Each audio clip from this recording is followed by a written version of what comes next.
আমার মানুষকে মুগ্ধ করার ক্ষমতা কমে গিয়েছে।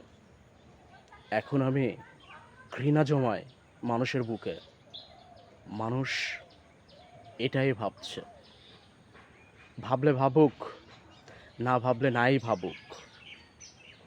যেখানে যেটা বলতে হবে সেখানে সেইটাই বলতে হবে। সে আপন, সে পর, এত কিছু বোঝার ক্ষমতা আমার আছে, কিন্তু বোঝানোর ক্ষমতা নাই। আপনি যদি নাই বুঝেন, আপনি যদি ছোট মানুষ হতেন, আপনাকে কোলে করে চিপস খাওয়াতাম, আইসক্রিম খাওয়াতাম। সেটা ছিল অন্যরকম। কিন্তু আপনি বড় হয়েছেন। আপনাকে স্পর্শ করতে গেলেও এখন বিবেক লাড়া দেয়। আপনার সাথে কথা বলতে গেলেও এখন বিবেক লাড়া দেয়। তারপরে সমাজ বলে কথা আছে। আপনি বুঝে নেন আমি আপনাকে কি বলছি।